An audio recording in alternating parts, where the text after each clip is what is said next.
I'm glad to see you two again in a strange way. One meddling mom returns. She's, I wouldn't say a hoarder, but she's a hoarder. I have a Ziploc bag of a few used Kleenexes. I watched the movie Titanic and I cried a lot of tears. Another mom wants her daughter's fiance gone. She describes you as a loser with potential. I can't tell her what to do. Well, you're sure trying. Let's do it. Why don't we stop all the drama, stop all the fighting, and let's go get you better. Here we go. Have a good show, everybody. If I can help get this family back on track, are you willing to do that? Ready, free, take. This is going to be a changing day in your life. Go, Dr. Phil.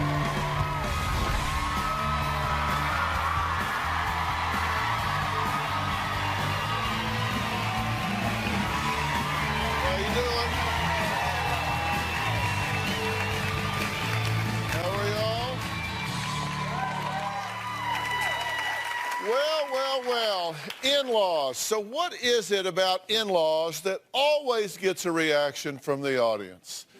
Maybe it's that we all have them. Well, when Gabriel appeared on the show, he said he was at his wit's end with his mom, Linda, for being meddling, boisterous, and religious to the extreme. Now, you'll remember Linda. She's the mom who, well, she climbed over his balcony carrying artichoke dip. She showed up at his door at midnight with a rocking chair, and she calls him more than 20 times a day. Now, I had my work cut out for me. Take a look. My mom always micromanages our lives. When she doesn't get her way, she blows up. It's really embarrassing. They'll say I'm a drama queen. I'm not out to cause any problems. I have my opinion and they have theirs. If my mother-in-law does not reach me, she will call me 15, 20 times. I have 10, 12 messages on my phone. Each message is like 4 minutes. So I'm just like delete, delete, delete, delete. One time I had a Super Bowl party, and I happened to glance over and I see my mother trying to sneak in, 260-pound woman, jumping over a balcony with a plate of artichoke dip in her hand. And I'm just like, oh my Lord. Did you climb over his balcony with a plate of artichoke dip in the house? I don't remember climbing over a balcony, Doctor. Your leg was over it. Oh, well, maybe. I said, Mom, I'll walk you around. Then, that was many years ago. I was young and agile then. I actually ask my mom every single day, please don't come over. Do you show up at midnight and bang on the door? I showed up at midnight once to bring a rocking chair. Once? Because I have a small VW and a convertible top. I couldn't drive all the way home with that rocking chair. But did it seem odd to you that you're showing up at midnight banging on somebody's door with a rocking chair? Blowing, nonstop. To wake them up. She is extremely unpredictable. I heard you say that your mother shoe polished herself up like a black person. To look like a black person. Pastor in front of her a couple weeks later. You don't think we knew that was you, lady? I mean, come on, look at her. Had she been kicked out of the church? She's been kicked out of a few churches. Did one of them get a restraining order against you? Yes, sir. Do you have any sensitivity to the fact that there are boundaries in this relationship that you are violating that make it difficult for people to be comfortable around you? Obviously, Dr. Phil, I must have some issues if we're having all these complaints. Instead of trusting in your inherent worth, you live in constant fear of being abandoned, forgotten, and alone. That fear causes you to smother, cling, guilt-induce, and frantically attach yourself to anyone and everyone you have access to, especially your children. If you will relax, this son will come to you. I perceive that you have given me a prophetic truth. Thank you so much. I'm so grateful.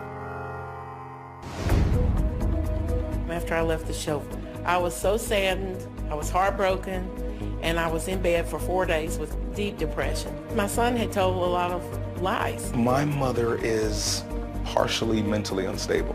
I would say about 60 to 70% of the things he said that weren't true. My wife has totally cut my mom off. Suzanne cannot stand when I go over there because she knows I come back to the house. I'm just very jittery, very antsy. My wife doesn't even want me to talk to my mom. She wants me to leave her the hell alone. If my mom calls me, my wife's like, damn, just put her on silent. Put her on call block. Don't answer it. Why does she keep calling? Because my mom will call 20 times a day. Easy. I feel that Suzanne is cutting me off from my relationship with my son and my grandchildren. Well, it's sad. I'm trying to love her and forgive her and would really like to reconcile. She's controlling every part of his life. I came back on the Dr. Phil show to let him know that, hey, you know what, maybe you thought she was going to change, but no, it's gotten worse.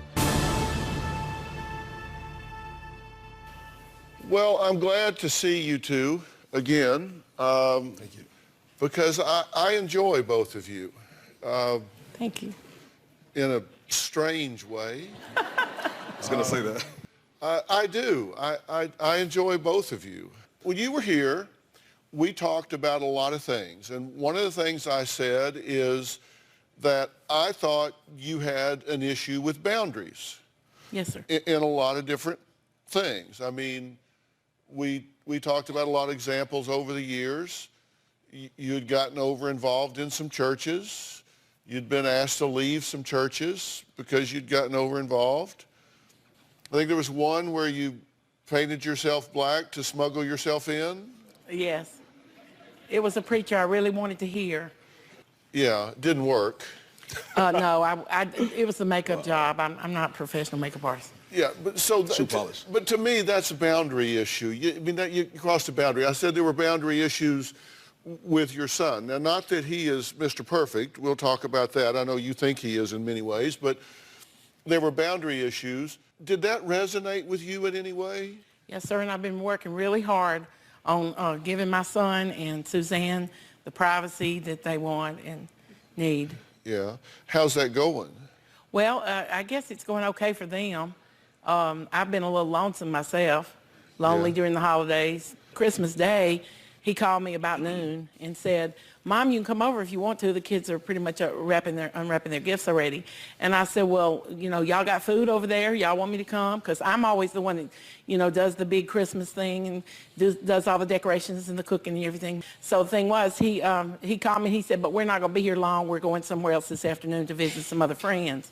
So, I felt like with no food over there and then him, kind of telling me that they were going to be going somewhere else, that I really wouldn't have much time. So I just kind of politely declined and hoped for a better opportunity. I know a little about this. You wanted to have like an 8-hour get-together, right? Well, I didn't plan 8 hours, no. But that's normally 8 hours. Well, usually we have, our Christmas Day, and it lasts, and until they the said, night. let's do like 2 hours. I didn't hear that. Yeah, that's from 6 to 8. We had to go somewhere. Yeah, 6 to okay. 8. They said, let's go somewhere else. Oh, they and wanted you me to said, come for 2 hours. But if I can't do the whole day, then I just won't do anything at all. Well, no, not really. It just was noon when he called me, and, I wasn't feeling too well. Well, I understand, but here's the thing. And this is what I'm talking about with regard to boundaries. And I'm going to let you weigh in here in a minute, but like, you like to go to movies, right? You went to a movie? Y'all went to a movie together? Yes, sir, My birthday, we did. that's right, yeah. Yes, I wanted him to see The Guilt Trip with Barbara Streisand. Right. I thought it'd be a real good mother-son show. I thought it would bring some normalcy to our situation. That's what moms do. But did you go see a movie? Yes, sir. It wasn't the guilt trip, though. But what'd you see? It was, forgot. What was it? I actually invited him to see 2 movies. I wanted him to see The Guilt Trip first. That was the priority. And the second movie, since the show aired and called me the New Year Mama drama, I said, son, I'm going to take you to a movie and I'm going to show you a real mama drama. See, this is part of what I'm saying about stretching things too far. You like to go see a lot of movies, right? Yes, sir. Or it's a waste of money. Or it's a waste of money. Well, not for me, because I get senior discount on Tuesday night at AMC. So a senior discount with 3 movies, that's... Okay, so when she takes you to a movie, she wants to do what? She wants to, first of all, she wants to bring in, like, I'm talking duffel bags full of Thanksgiving dinner. It's insane. So, but, I don't mind that. Hey, teach his own. But we go in, I mean... Did she bring food to these movies? We brought Popeye. She brought Popeyes, boiled peanuts. I mean, it was a 3-course dinner. I mean, in the movie theater. You bring it to... They don't let you do that, do they? Well, you just kind of have to put in your purse or have a little backpack. 3, 4 But, backpacks. when you're diabetic, you can get by with these things. So you just sneak it in? Yeah, sometimes a pizza. In your backpack? A turkey. No, sir, I have an insulated container for that purpose. 3 insulated containers. So you bring in all this stuff with you? I love you. I do, because, price of popcorn now is very high. Right. But I do buy it occasionally. Okay, so you wanted to go see like 3 movies? 2, just 2. But you just wanted to see 1 because you weren't feeling well. Yeah, and also my kids and my wife had a cake prepared for me. It's my birthday. So you want to go home and see... Besides that, I mean, I had a fever. I was really sick. But I decided, hey, let me give in. She's my mom. It's my birthday. Hey, let's go. So you'll go to a movie with your mother, but you wanted to see more than one movie. Were you upset when he just wanted to see the one? Well, no, I kind of figured, because we had planned this a week before, but we chickened out because... No, we didn't chicken out. Well, we argued, and he wanted me to come to his neck of the woods. No, I want us to compromise. I wanted to meet in the middle. I mean, save gas. I mean, it's a price of gas. Forget popcorn. Gas now is... Whew. So we're like, I'm like, let's compromise. So her thing was, no, I don't know that theater. This theater I know, they don't mind when I bring in 4 or 5 bags. You know, let's go here. I'm like, oh, no. Okay, then let's see this movie at this. You know, I'm checking times, and to her, there was no compromise. So finally, came to a decision, and then we go there. And then after the movie's over, I'm talking like 45 minutes to an hour in the theater. Just stay. The next one's in another hour. I'm like, I've been here in an hour after the movie. And her thing is, she doesn't want to leave after the movie's over. She has to stay and, you know, get her money's worth and see the next show and the next show. We're going to take a break here, and during the break, I'm going to sign these people for a sitcom.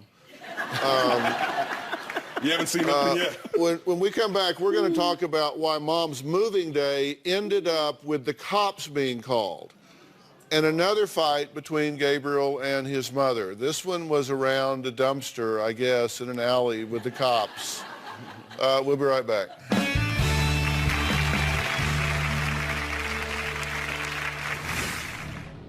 He was just dumping because Did you save used Kleenex? I have a Ziploc bag of a few used Kleenexes that I watched the movie Titanic in, and I cried a lot of tears. And that's the only Kleenexes I saved.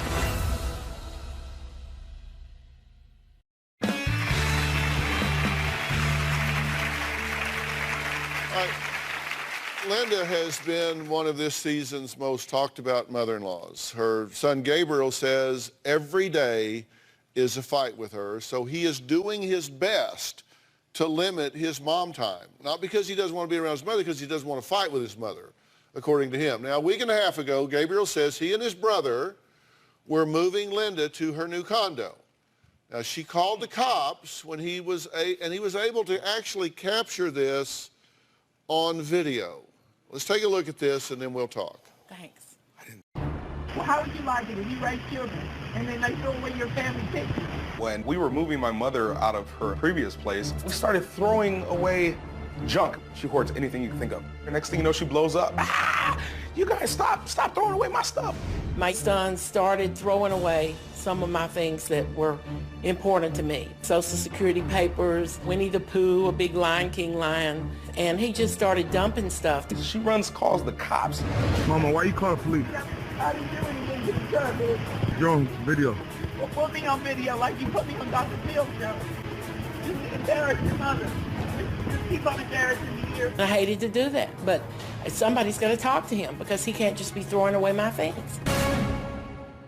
What was going on now? What happened now? I'm sorry, Mom, but she's, I wouldn't say a hoarder, but she's a hoarder. I mean, anything you could think of is worth money sometime in the future. So she saves everything. Care? So I don't care. Apparently you do. I really don't. My brother started throwing away junk. Next thing you know, she runs in the house. Cops, I believe. Next thing you know, they come over and they're throwing your stuff away. Yes, sir. This happened 3 years ago when we moved to the place we were living. My youngest son, Jody, the psychologist, he wanted to. Now, I don't mean that in.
derogatory way, you understand that?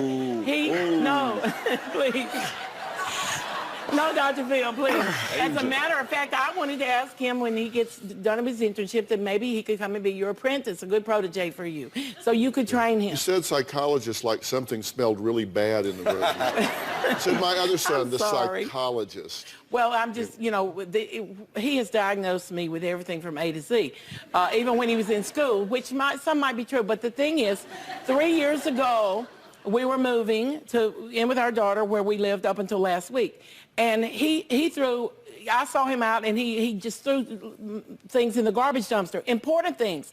My daughter's senior prom pictures, my car manual for my Volkswagen. Used Kleenex. $250 that cost, and all kinds of other stuff that's important to me, important papers from Kaiser Hospital, different things. He was just dumping. Because Did you save used Kleenex? I have a Ziploc bag of a few used Kleenexes that I watched the movie Titanic in, and I cried a lot of tears. And that's the only Kleenexes I saved, just that one, and it's in my file cabinet. He didn't throw that away. He was throwing away important stuff, and he was taking boxes and just dumping them. I found my Social Security history papers there. And then he broke my heart because he took all his USC football memorabilia and stuff that I was saving for him. I bought glass cases to put his helmet in, and he played at the Rose Bowl in 2009.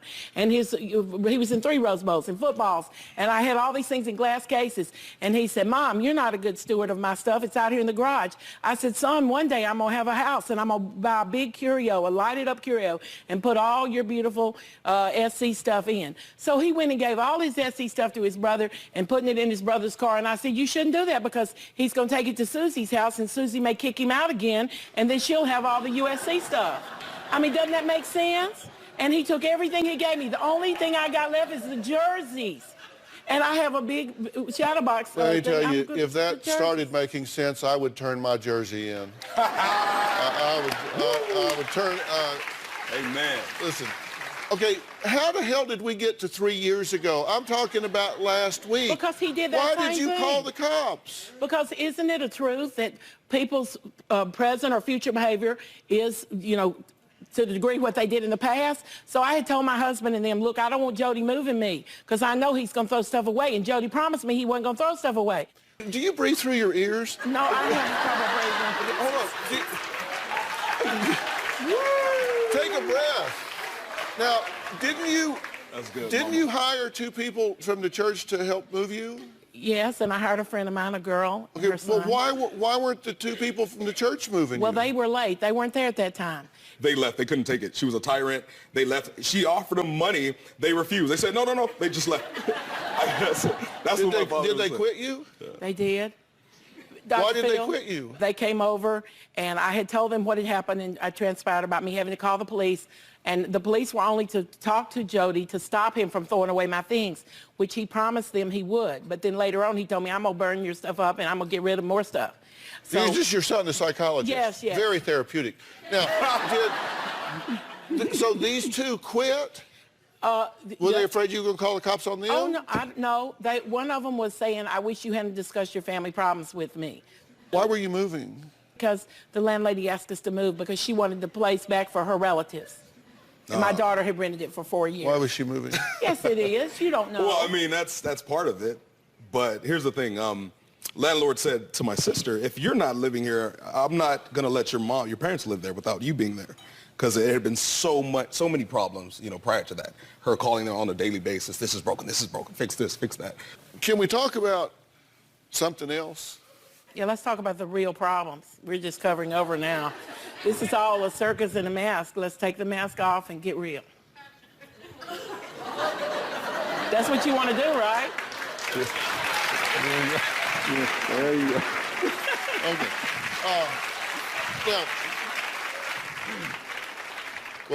Let me take a break. Gabriel wants to know if it's going to take an act of God to change his mother's ways. There are some ways that maybe need to change and some ways that don't. We'll talk about that when we come back.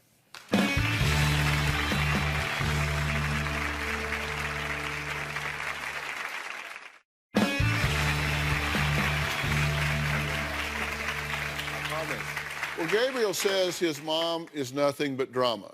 Now, Gabriel is married.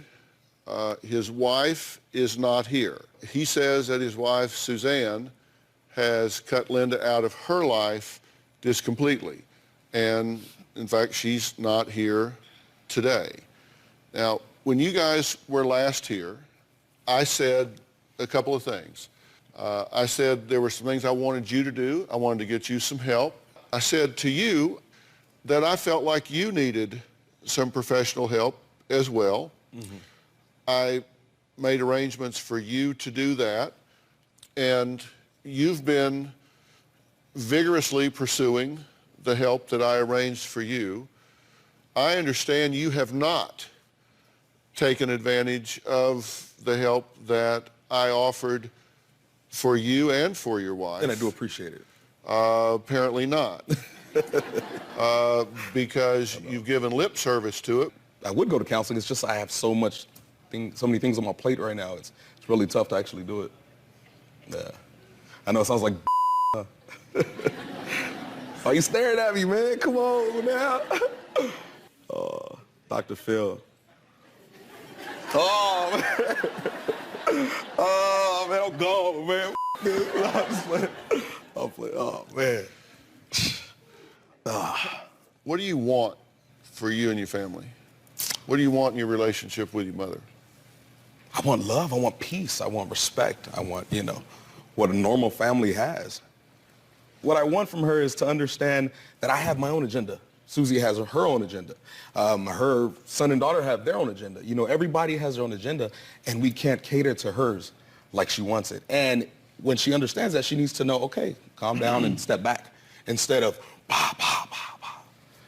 That's where the gloves come off, and it's hard to explain. I mean, there's so many. I could talk for hours and hours about things that go on, but I don't know, an act of God, like I said. But she's. Well, God works in mysterious ways.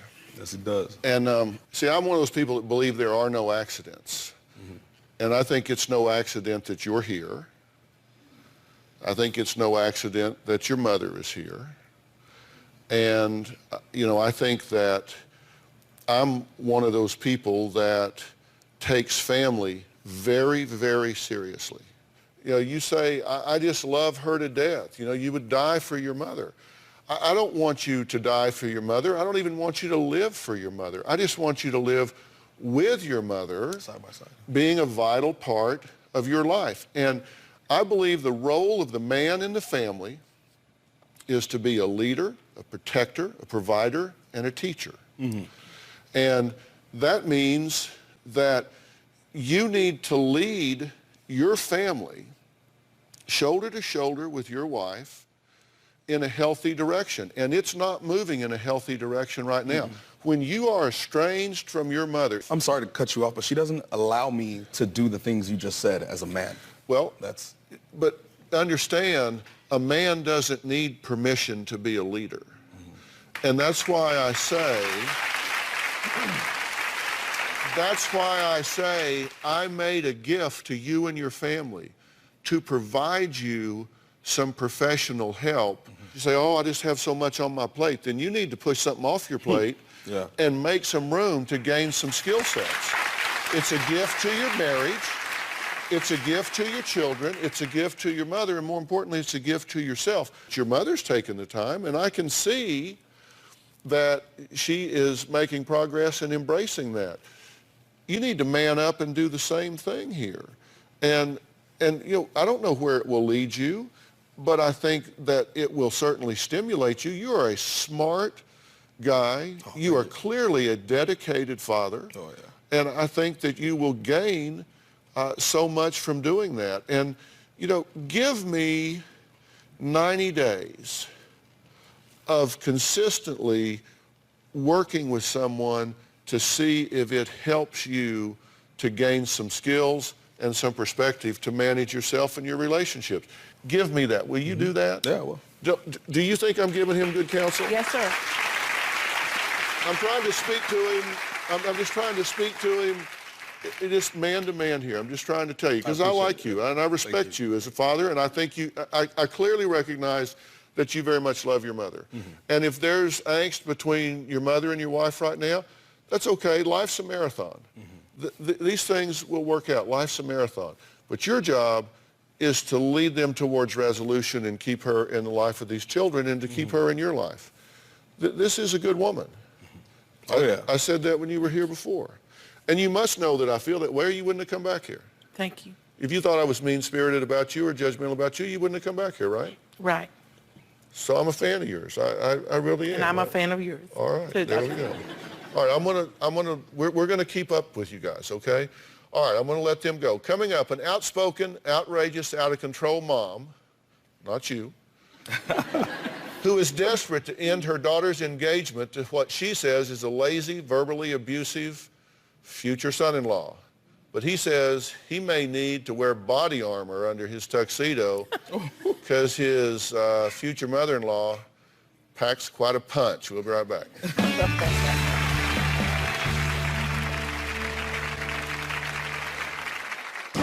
Nicole likes the bad boy kind of guy, and she ends up with these losers. If Nicole chooses to marry AJ, I would put AJ in son-in-law boot camp. Audrey has hit me at least 10 times, socked me in the chest so hard. Audrey's very big. She's got a lot of weight behind that punch.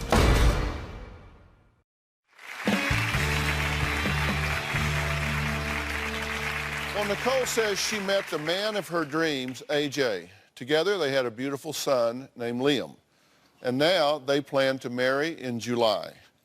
The problem is her mom absolutely hates her fiance. My mom absolutely hates my fiance, AJ. If Nicole chooses to marry AJ, I would put AJ in son-in-law boot camp. AJ is not good enough for my beautiful, intelligent, wonderful daughter, Nicole. Nicole likes the bad boy kind of guy, and she ends up with these losers. It's definitely my mom's way or the highway. Yes, I'm controlling. When it comes to her relationships, I may be stepping over bounds, and if it means that I have to cause some battles between us to get it done, let's do it. AJ doesn't like being in the same room as my mom. When he walks in the room, he's probably, oh, God, the bitch is here. I do hate AJ on a regular basis, and I will tell him, I hate you. You suck. You're an ass. My mom has problems with AJ calling me names. He'll call her bitch, whore, fat. He plays video games. He's spending money at the gym when they're trying to pay for a wedding. He's very selfish. AJ is the loser with potential. I get frustrated all the time because I'm stuck in the middle of AJ and my mom fighting. I don't want Nicole to feel like she's being shortchanged. With AJ, that's what she's getting. Oh, okay. So this is AJ right here, right? How you doing? Good. So you're in a crossfire here. Big time. You don't care for him. I used to care for him. I don't care for him right now, no. So I guess the good news is you're not marrying him. No, that's a good thing. How old are you? 22. Yeah, so you're an adult. Yes. So you've expressed your opinion to her. Absolutely. Okay, but it's your mission to get rid of him. If he can't fix himself or get, improve in the areas that I think he needs to improve in, I think it'd be best for her to move on. But isn't that her decision? It is her decision, but she hasn't always made the best decisions. So you didn't do a very good job raising her. I did a fabulous job. Look, Apparently she's a not, bright because child. you're in here making her decisions for her. Not making her decision. I'm just giving her new options to look at, I guess you could say. I can't tell her what to do. She is Well, an you're adult. damn sure trying. I make my opinion known, yes. Repeatedly. Repeatedly. Yeah. You gonna let her make the decision for you? I'm not going to let her make the decision for me, and it would be a lot better if she didn't voice her opinion so often. Yeah. Yeah. Are you gonna marry him? I would love to marry AJ Why? because I love him and I think he's a great father. Why do you love him? He's a good provider for our family. We fight. I made the decision to marry him. Like, it's important to me. Like, my daughter Layla's he's not her real dad, but she knows him as a dad. I don't want to have to take him out of her life. It's important to me to keep our family together. So you're marrying him for her? Part of the reason, but I want to marry him too. We had a great relationship in the beginning, and I feel like we can be there again. So you used to have a good relationship with him, Yeah. but you don't now. Correct. So you want to keep her non-biological father in her life. Right. In hopes that you can get back to a good relationship with him that you once had. Yes. Well, what could go wrong here? Okay, and your mother is out to get rid of you, right? Yeah. She got to get rid of you, and she lets you know that because you say she punches you all the time. Yeah. I don't punch him. I love tap him or unlove tap him. Okay, now let's get one thing real straight. You don't want to waste your time with me I don't want to waste anybody's time. or my time with you. You just want to call it what it is. Because I don't think you're love tapping him. I think you're getting real frustrated with him, and I think when you do, you punch him. And when you do, then he takes umbrage to that. Now, love tap is, hey, come on. Is that what you're telling me you're doing? Maybe a little bit harder. Audrey has hit me at least 10 times in the past 3 months. Audrey's very big, so it's not like it's getting hit with, you know, a feather. She's got a lot of weight behind that punch. I don't care if Audrey approves of this marriage or not. Nicole and I are definitely getting married. Audrey has hit me at least 10 times in the past 3 months. To get AJ's attention, I will tap him. I'll just go, you know, like that. I know it irritates him, and I think that's why I do it. She'll square off with me, and she'll sock me in the chest so hard, enough to make me rock backwards. It looks like my mom punches AJ hard. Come up to him and say, what are you doing? I never hurt her, AJ. I know the difference between a joke hit and if someone's mad at you and they're hitting you out of anger, and Audrey's punches definitely come out of anger. Audrey's very big, so it's not like it's getting hit with, you know, a feather. She's got a lot of weight behind that punch. I've told Audrey multiple times, you can't put your hands on somebody, and her response to that, you don't like it, you can leave. Every time Audrey hits me, she'll call me an ass or a jerk. I was in the kitchen doing the dishes, Audrey punches me in the chest. I turned around, followed through, and I kicked her. AJ would love to hit my mom back. When Audrey comes over to my house, it's so uncomfortable that I find something else to do. I've told Nicole that I can't stand her mother, that I don't want to deal with her if I don't have to. It's hard enough for me and AJ to get along. It's frustrating to have to deal with my mom and AJ too. Okay, that's what he says and she says. Yeah. So where's the truth? Probably in the middle. Are you crazy? I'm not crazy. I love my children. Are you a liar? I'm not a liar. Because she says you are a crazy liar. How am I crazy? Sometimes you get crazy with your lies. I don't think so. That's what you say, right? Yes, that's what I say. I stand behind it right now. Okay. She says you are a crazy liar. And so I don't know. I'm just curious. I'm not saying I even disagree with you. I'm just trying to find out where you come down. I would like for her to tell me how she feels that way. Why you're crazy? Do you remember the time when you said you came to my apartment banging on my door and not leaving? Yes, when I know and I that had you to threaten to call the cops on you and tell you should have. And I told you to call him because then they would have found Joe there. He was not there, Mom. That's a lie that she's made up to AJ. Now, tell us who Joe is. He's my ex. Who she got rid of. We got rid of him because he was abusive. Yeah, now he subsequently went to jail? Yes. Okay, so you don't have a great pick'em record. That was just one of them. One that I picked. My second choice is a lot better than what he was. She describes you as a loser with potential. So, at least you say potential. I do feel like he's got potential. And if he could just be more respectful and do the things that he needs to do to get to that point, I would happily support my daughter in her choices. But right now, I'm scared for her. Now, we're going to take a break here, and then I'm going to tell you what I think. Okay. You've got a wedding date set? Yes. It's for July 6th of this year. July 6th of this year. Yeah. Do they want to tell me where it's going to be? Because there's that part of every ceremony where they say, if anyone here has any reason to object, speak now or forever hold your peace. Would there be a bald guy in the back standing up saying, hold on. We'll be right back.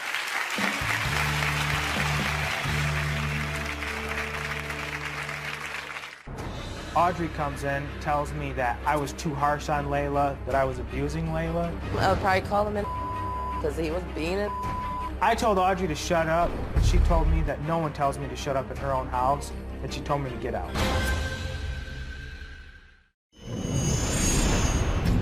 AJ makes me feel worthless. AJ constantly mocks me when I cry. He'll imitate me and tell me that I'm just trying to have a pity party.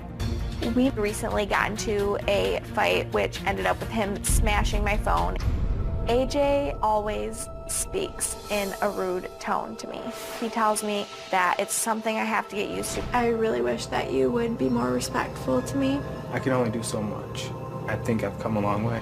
There's something that I've never told AJ yet. If AJ doesn't start treating me with respect, then I'm gone. Now, there are some red flags that you have raised about this relationship, right? Correct. Things that you see. I made a list, and AJ, you can respond to these. She says, we fight every day.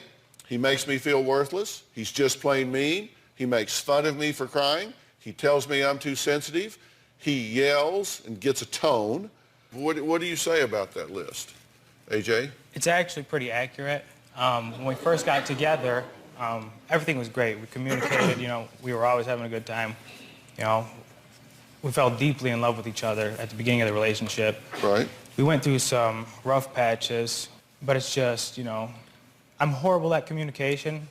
Nicole actually wrote me a letter back in November of last year. She said, we recently had a baby. I'm just going to take some excerpts, not the whole thing. He has started calling me horrible names, not only in front of the children, but to the children. I don't say him to the children. I'll say, like... You did to the children, and you said, look, girls, mommy's being a bitch. I can't deny it. Like, when I get angry, I just... Yeah, that's not good. Yeah, I know it's not good. He says when you get angry, this is what, I'm just telling you what she said. Also, when he is mad, he tells my daughter he is not her real father. That was one time about... It only takes one time.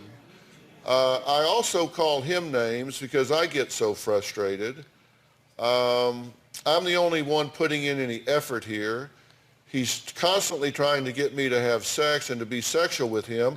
I only gave birth 3 weeks ago. I haven't even been cleared by the OBGYN to have sex. He's inconsiderate of my feelings. I'm so tired of my daughter having to see me cry and coming and trying to console me. How do you feel like punching him now? You know I do. Yeah. So this is what she said 3 months ago. Then she wrote a letter 3 weeks ago. So we have the benefit of some passage of time. 3 weeks ago, she says, we fight every day. He makes me feel worthless. I don't cook the right way. I don't do laundry the right way. I can't cook popcorn the right way. He's just plain mean. He tells me I'm being too sensitive. He makes fun of me when I cry. I end up in tears. Everything is my fault. You say you have problem communicating. It sounds to me like you're communicating pretty clearly. It's just that what you're communicating is very hurtful. I can see that now, obviously. They're definitely not right. I shouldn't say them to her.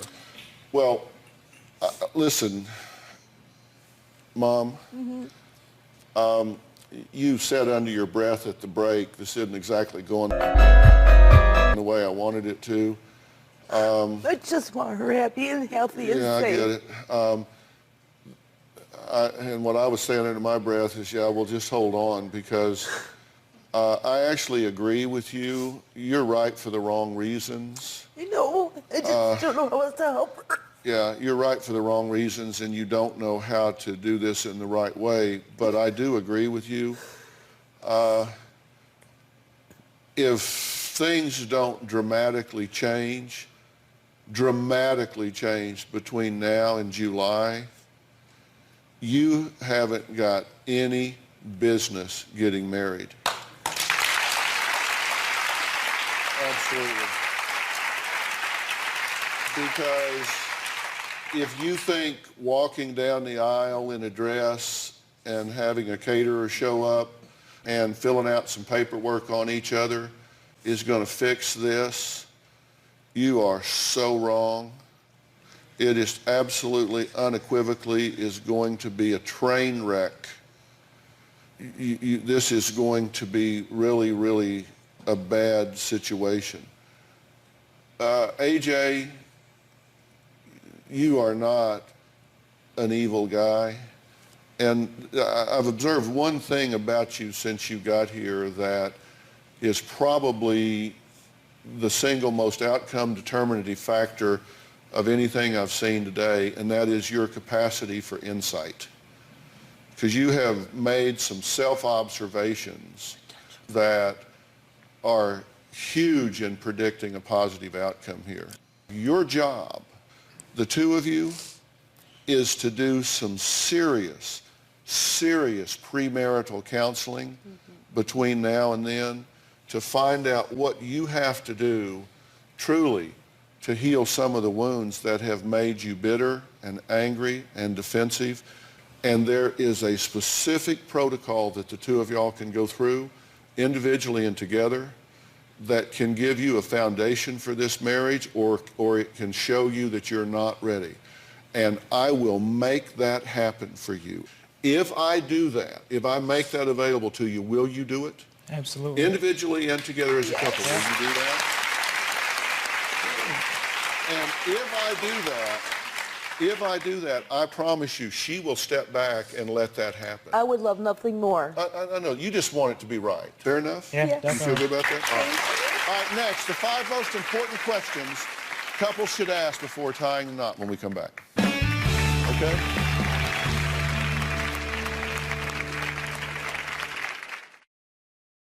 There are 5 questions that you need to ask yourself before walking down the aisle.